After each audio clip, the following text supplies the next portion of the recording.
Fernando Pessoa, le livre de l'intranquillité. La liberté, c'est la possibilité de s'isoler. Tu es libre si tu peux t'éloigner des hommes et que rien ne t'oblige à les rechercher, ni le besoin d'argent, ni l'instinct grégaire, l'amour, la gloire, ou la curiosité, toutes choses qui ne peuvent trouver d'aliment dans la solitude et le silence. S'il t'est impossible de vivre seul, c'est que tu es né esclave. Tu peux bien posséder toutes les grandeurs de l'âme ou de l'esprit. Tu es un esclave noble ou un valet intelligent, mais tu n'es pas libre. Et ce n'est pas toi qui es concerné par cette tragédie, parce que la tragédie d'être né ainsi ne te concerne pas, toi, mais seulement le destin confronté à lui-même. Malheur à toi. Cependant, si c'est le poids de la vie qui te contraint à être esclave, malheur à toi si, né pour être libre, capable de te suffire à toi-même et de te séparer des hommes, la pauvreté t'oblige à vivre parmi eux. La voilà alors, ta tragédie, celle que tu emportes partout avec toi. N'être libre est la grandeur suprême de l'homme. Elle rend un humble ermite supérieur aux rois et même aux dieux qui se suffisent à eux-mêmes par la force, mais non par leur mépris pour elle.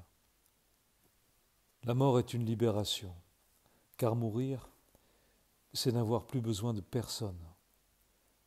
Le malheureux esclave se voit libéré par force de ses plaisirs, de ses chagrins, de cette vie désirée et interminable. Le roi se voit libéré de ces domaines auxquels il ne voulait pas renoncer. Celle qui répandait partout l'amour se voit libérée des triomphes qu'elle adorait. Ceux qui ont vaincu se voient libérés de ces victoires auxquelles ils avaient consacré leur vie. C'est pourquoi la mort anoblit et revêt d'atouts inconnus ce pauvre corps absurde. C'est qu'il est libre désormais, même s'il ne voulait pas l'être.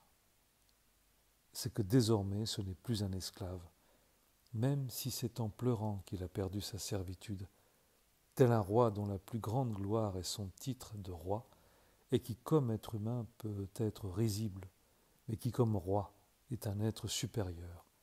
À son tour, le mort, pour être monstrueux, peut-être, mais il est supérieur, car le voici libéré par la mort.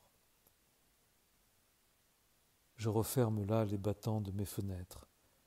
J'exclus le monde et je connais pour un instant la liberté. Demain, je me retrouverai esclave, mais en ce moment, seul, et sans nul besoin de personne au monde, craignant seulement de voir quelque voix ou quelque présence venir m'interrompre, je connais ma petite liberté et mes instants de grandeur. Bien installé dans mon fauteuil, j'oublie la vie qui me pèse. Elle ne me blesse plus, sauf de m'avoir blessé.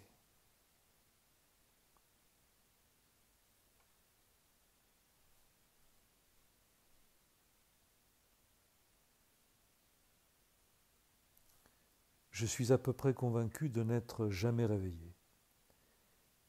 J'ignore si je ne rêve pas quand je vis, si je ne vis pas quand je rêve, ou si le rêve et la vie ne sont pas en moi les choses mêlées, intersectionnées, dont mon être conscient se formerait par interpénétration. Parfois plongé dans la vie active qui me donne, comme à tout le monde, une claire vision de moi-même, je sens m'effleurer cependant une étrange sensation de doute. Je ne sais plus si j'existe. Je sens que je pourrais être le rêve de quelqu'un d'autre. Il me semble presque physiquement que je pourrais être un personnage de roman se mouvant au gré de longues vagues de style, dans la vérité toute faite d'un vaste récit. J'ai remarqué bien souvent que certains personnages de romans prennent à nos yeux un relief qui ne posséderont jamais nos amis ou nos connaissances. tous ceux qui nous parlent et nous écoutent dans la vie réelle et bien visible.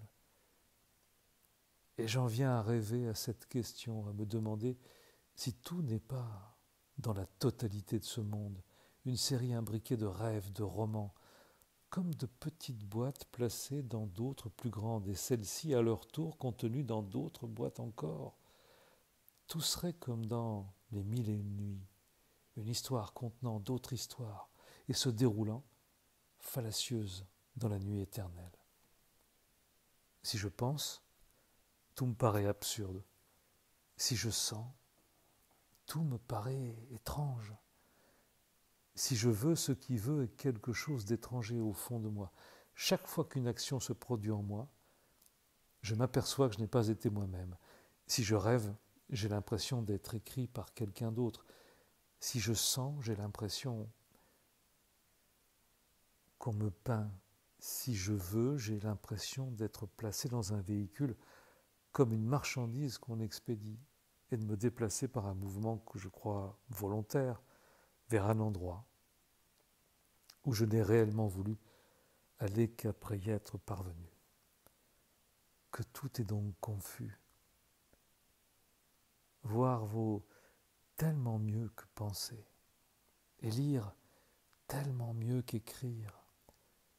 Ce que je vois peut me tromper, mais ne fait pas peur pour autant. Ce que je lis peut me déplaire, mais je n'ai pas à regretter de l'avoir écrit. Comme tout devient douloureux si nous le pensons pleinement, conscient de penser en tant qu'être spirituel, connaissant ce second dédoublement de la conscience. Savoir que nous savons. Bien qu'il fasse une journée splendide, je ne peux m'empêcher de penser à ça. Penser ou sentir, ou quelle troisième chose gisant parmi les décors laissés à l'écart. Ennui des crépuscules, des tenues négligées, des éventails refermés. Et cette lassitude d'avoir été contraint de vivre.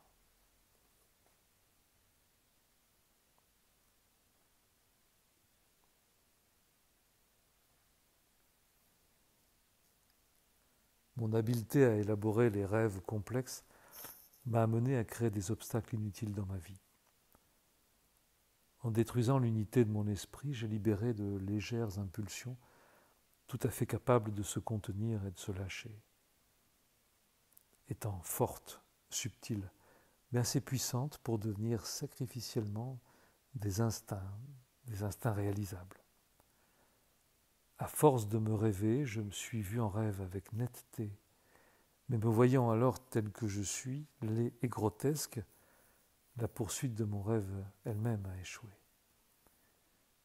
Je ne peux même pas me prendre en pitié car je ne suis ni bossu, ni boiteux, ni manchot. Je suis totalement inesthétique. Comment connaître l'amour si, même en rêve, je ne m'en juge pas digne ? La tragédie du miroir. Les anciens se voyaient à peine eux-mêmes. Aujourd'hui, nous nous voyons dans toutes les attitudes, d'où notre effroi et notre dégoût de nous-mêmes.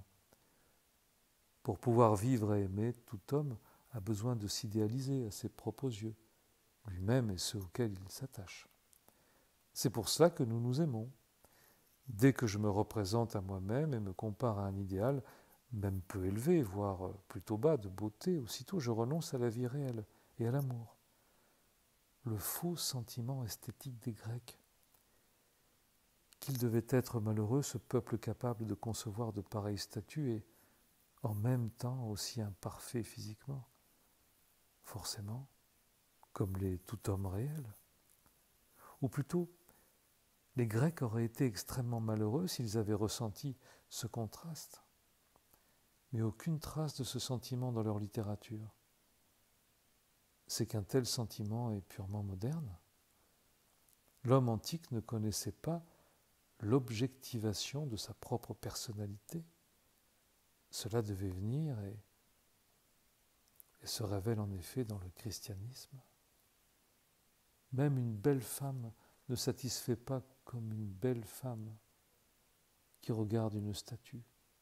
Parce qu'une femme est belle et d'autres choses aussi, physiques et morales, qui ne sont pas la beauté.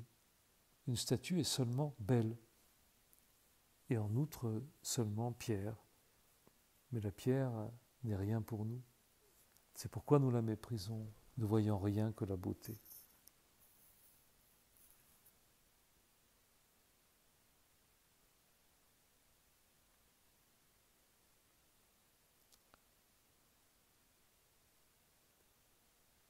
Les phrases que je n'écrirai jamais, les paysages que jamais je ne pourrai décrire, avec quelle netteté je les dicte à mon inertie et les décris dans ma méditation, tandis que bien installé dans mon fauteuil, je n'appartiens plus à la vie que de très loin. Je sculpte mot par mot des phrases entières, au galbe parfait. Des drames tissent leur intrigue et les déroulent dans mon esprit, parfaitement construites. Je sens l'élan métrique et verbal de vastes poèmes, dans tous leurs éléments, et en un bel enthousiasme, tel un esclave invisible, me suis dans la pénombre. Mais dois-je faire un pas depuis le siège où je gis ces sensations presque accomplies, jusqu'à la table où je voudrais les mettre par écrit? Voilà déjà les mots enfuis, les drames évanouis, et du lien vital qui unifiait le murmure rythmé, rien ne reste qu'un regret lointain, un ray de soleil sur des sommets distants, un souffle de vent soulevant les feuilles devant un seuil désert. Une parenté demeure inconnue, l'orgie que d'autres ont connue, la femme dont notre intuition nous a dit qu'elle se retournerait sur nous et qui n'a jamais existé vraiment. Des projets, je les ai eus tous. L'Iliade que j'ai composée possédait une logique structurelle, un enchaînement organique de ces épisodes qu'Homère ne pouvait obtenir. La savante perfection de mes vers, auxquels il ne manque que l'être accompli par des mots, laisse loin derrière elle la précision de Virgile et la force de Milton. Les satires allégoriques que j'ai imaginées surpassent toute Swift par la précision symbolique des détails, les détails liés entre eux de façon rigoureuse. Et combien d'Horace n'ai-je pas été? Et chaque fois que je me suis levé du fauteuil, où en fait ces choses n'avaient pas été entièrement rêvées, j'ai toujours connu la double tragédie de les avoir nulles et non avenues, mais de savoir aussi qu'elles n'étaient pas un songe à l'état pur. Il restait quelque chose d'elles sur ce seuil abstrait entre mes pensées à moi et leurs existences à elles. J'ai été un génie, plus que dans mes rêves, moins que dans ma vie. Toute la tragédie de mon existence est là. J'ai été le coureur qui tombe en touchant presque au but et qui a été jusque-là le premier.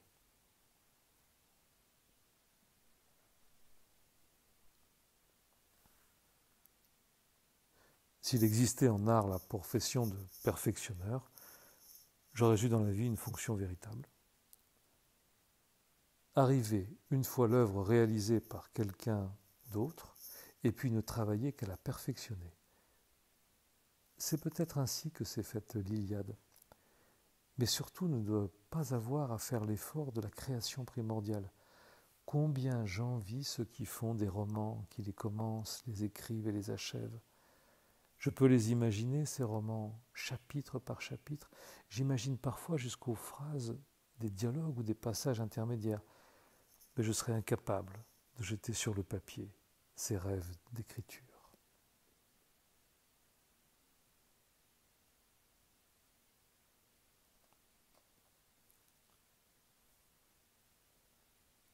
De même que nos yeux levés d'un long sur un livre subissent la violence d'un pur et clair soleil naturel. De même, si je lève parfois les yeux de mon regard sur moi-même, alors ils me font mal et me brûlent en fixant la netteté si indépendante de moi, de la vie clairement extérieure, de l'existence des autres, de la position et de la corrélation des mouvements dans l'espace. Je bute contre les sentiments des autres, L'antagonisme de leur psychisme avec le mien me coince et embrouille mes pas. Je glisse et dégringole au beau milieu de leurs phrases bizarres. Simple brouhaha pour mon oreille, de leurs pas fermes et sûrs sur un sol bien réel, de leurs gestes qui existent véritablement, de leur façon variée et complexe d'être d'autres personnes, et non pas des variantes de la mienne. Dans ces abîmes où parfois je me précipite, je me retrouve alors désemparé et vide. Il me semble que je suis mort et que je vis aussi. Ombre pâle et endolorie, que la première brise jettera à terre et que le premier contact réduira en poussière. Je me demande alors, tout au fond de moi, si un tel effort pour m'isoler et m'élever valait vraiment la peine, et si ce lent calvaire que j'ai fait de moi pour atteindre à ma gloire crucifiée valait religieusement la peine. Eh bien, que je sache qu'en effet cela en valait la peine, le sentiment m'accable, et en de tels moments que cela ne le valait pas et ne le vaudra jamais.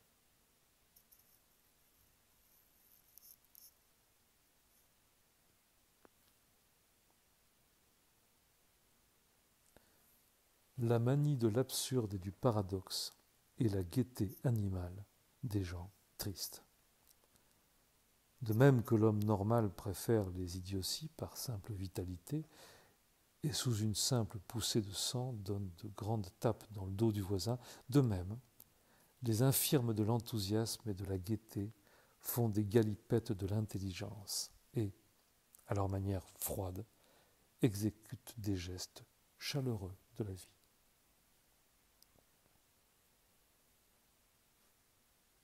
Tout est absurde.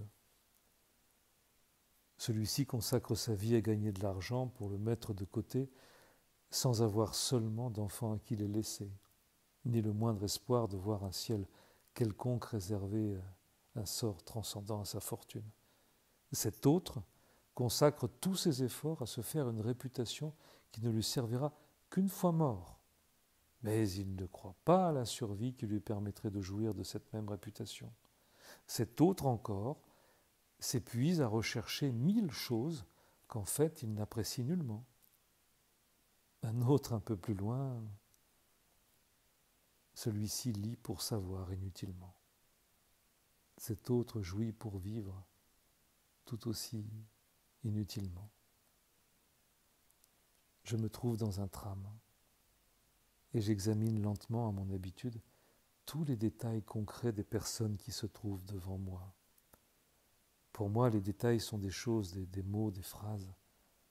Cette robe que porte la jeune fille assise en face de moi, je la décompose en ces divers éléments.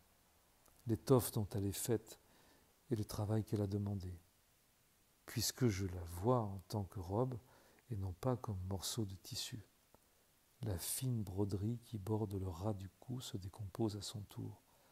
Le galon de soie dont on l'a brodé et le travail qu'a demandé cette broderie. Et immédiatement, comme dans un ouvrage primaire d'économie politique, se déploient sous mes yeux les usines et les activités diverses.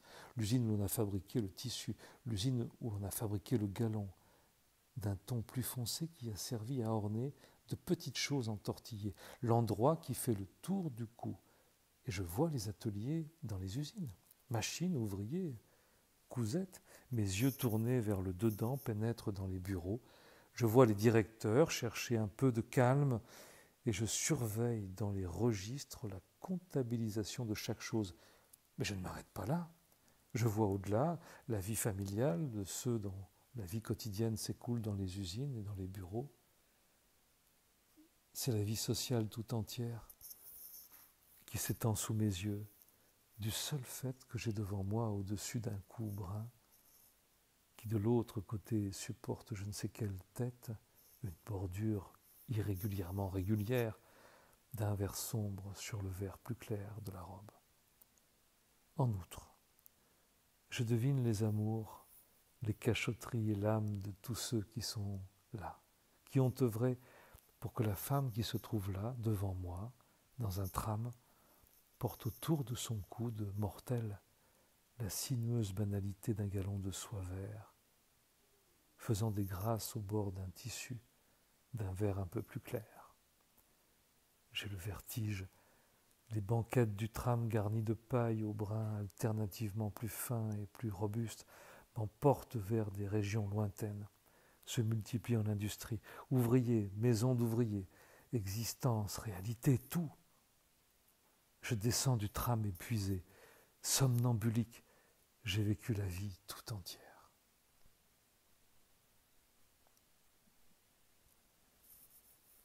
Lorsque je voyage, c'est chaque fois un immense voyage. La fatigue que je retire d'un trajet en chemin de fer jusqu'à Cascais est égale à celle que j'éprouverais si j'avais parcouru dans ce court intervalle les paysages, les campagnes et les villes de 4 ou 5 pays divers. Chaque maison devant laquelle je viens à passer, chaque villa, chaque maisonnette isolée aux murs enduits de blancheur et de silence, chacune d'elles est un logis où, pour un moment, je m'imagine vivre, tout d'abord heureux, puis en proie à l'ennui. Enfin, las de tout, et je sens qu'après l'avoir quitté, j'éprouve un regret immense de l'époque où j'y ai vécu. Si bien que tous mes voyages se transforment en une moisson douloureuse et ravie de grandes joies, d'ennuis, sans fin, et d'innombrables nostalgies fictives. Puis, passant devant maisons, pavillons et villas, je déroule en moi l'existence de tous les gens qui vivent là-dedans.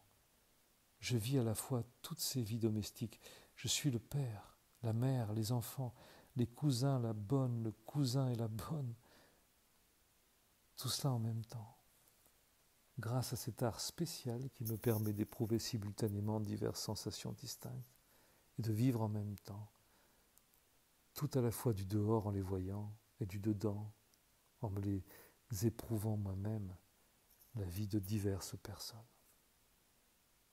J'ai créé en moi diverses personnalités, j'en crée constamment de nouvelles.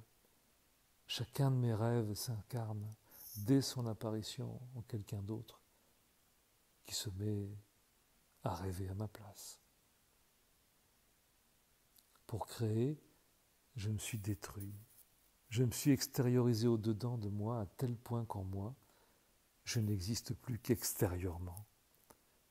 Je suis la scène vide où passent divers acteurs, jouant diverses pièces.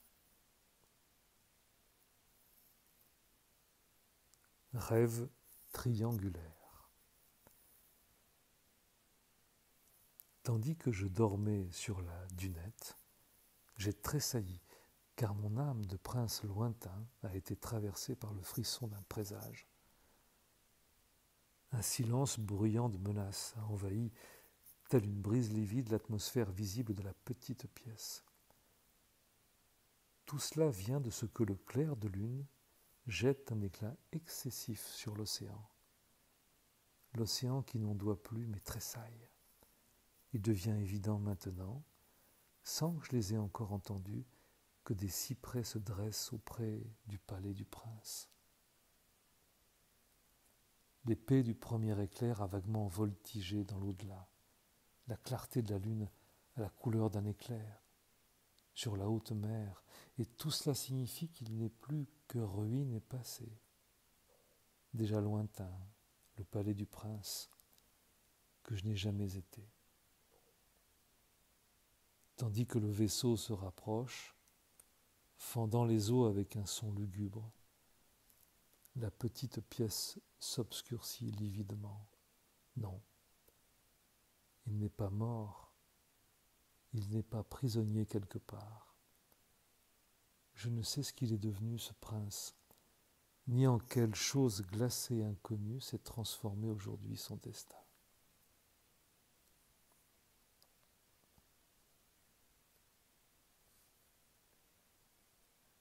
La seule façon de se procurer des sensations neuves, c'est de se construire une âme neuve, et fort bien inutile que les siens, si tu cherches à sentir des choses différentes sans les sentir de façon différente, et à sentir de façon différente sans néanmoins changer d'âme, car les choses sont telles que nous les ressentons.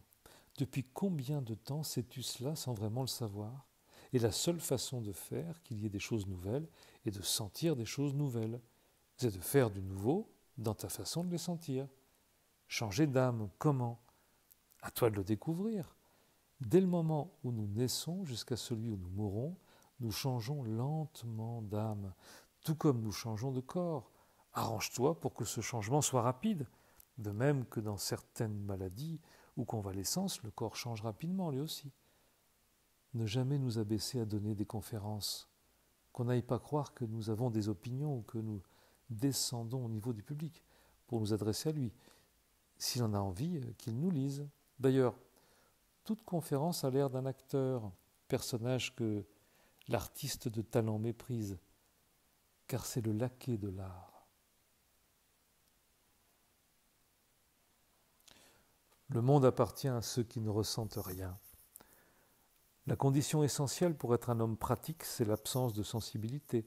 La qualité principale dans la conduite de la vie est celle qui mène à l'action, c'est-à-dire la volonté. Or, il est deux choses qui entravent l'action, la sensibilité et la pensée analytique, qui n'est elle-même rien d'autre, en fin de compte, qu'une pensée douée de sensibilité. Toute action par nature est la projection de notre personnalité sur le monde extérieur. Et comme celui-ci est constitué pour sa plus grande partie d'êtres humains, il s'ensuit que cette projection de notre personnalité revient pour l'essentiel à nous mettre en travers du chemin de quelqu'un d'autre, à gêner, blesser, écraser les autres. Pour agir, il faut donc que nous puissions ne pas nous représenter aisément la personnalité des autres, leurs joies, leurs souffrances. Si l'on sympathise, on s'arrête net. L'homme d'action considère le monde extérieur comme formé exclusivement de matière inerte. Soit inerte en elle-même, comme une pierre sur laquelle il passe ou qu'il écarte de son chemin, soit inerte comme un être humain qui, n'ayant pu lui résister, peut être un homme tout aussi bien qu'une pierre, car il le traite de la même façon. Il l'écarte du pied ou il passe dessus. L'exemple suprême de l'homme pratique, car son action se caractérise autant par sa concentration que par son importance, c'est le stratège. La vie entière est une guerre, et toute bataille, par conséquence, est une synthèse de la vie. Or, le stratège est un homme qui joue avec les vies humaines comme le joueur d'échecs avec les pièces de l'échiquier. Que deviendrait le stratège s'il pensait que chaque coup de jeu apporte la nuit dans 1000 foyers la douleur, dans 3000 cœurs? Que deviendrait le monde si nous étions humains? Si l'homme sentait vraiment, il n'y aurait pas de civilisation. L'art sert d'issue à la sensibilité que l'action s'est vue obligée d'oublier. L'art est la Cendrillon qui est restée à la maison parce qu'il a bien fallu. Tout homme d'action est essentiellement énergique et optimiste, car si l'on n'éprouve rien, on est heureux. On reconnaît un homme d'action à sa perpétuelle bonne humeur. Quiconque travaille malgré sa mauvaise humeur n'est qu'un élément subsidiaire de l'action. Il peut être dans la vie dans sa grande généralité, un aide comptable, comme je le suis dans mon cas particulier, mais il ne peut en aucun cas commander aux choses ou aux hommes. Le commandement exige l'insensibilité. On gouverne si l'on est joyeux, car pour être triste, il faut sentir. Mon patron, Vasquez, a conclu aujourd'hui une affaire qui a ruiné un homme malade et sa famille. Tandis qu'il réalisait cette affaire, il a complètement oublié que cet individu existait, sauf comme adversaire sur le plan commercial. L'affaire, une fois conclue, la sensibilité lui est revenue. Seulement ensuite, bien entendu, car si elle lui était revenue avant, l'affaire ne serait jamais faite. Ce pauvre type me fait de la peine, me dit-il. Il va se trouver dans la misère. Puis en allumant un cigare, il a rajouté « En tout cas, s'il a besoin de moi pour quoi que ce soit, sous-entendu pour une aumône quelconque, je n'oublierai pas que je lui dois une bonne affaire qui me rapporte un sacré paquet. » Mon patron Vasquez n'est pas un coquin, c'est un homme d'action. L'homme qui a perdu la partie peut en effet, car mon patron Vasquez est un homme généreux, compter sur les aumônes à l'avenir. Tous les hommes d'action ressemblent à mon patron Vasquez. Chef d'entreprise industrielle ou commerciale, politicien, de guerre, idéalistes, religieux, sociaux, grands poètes et grands artistes, jolies femmes, enfants gâtés, qui font tout ce qu'ils veulent. On commande si l'on ne sent pas. On gagne si on ne pense qu'autant qu'il est nécessaire pour gagner. Le reste, c'est-à-dire l'humanité en général, vague, informe, sensible, imaginative et fragile, ce n'est que le rideau de fond sur lequel se détachent ces vedettes de la scène, jusqu'au moment où disparaît ce théâtre de Guignol. Elle n'est que l'échiquier banal et sans relief sur lequel se dressent les figurines du jeu. Puis elles sont ramassées par le grand maître du jeu, qui fausse le compte des points par sa double personnalité et s'amuse à jouer toujours contre lui-même.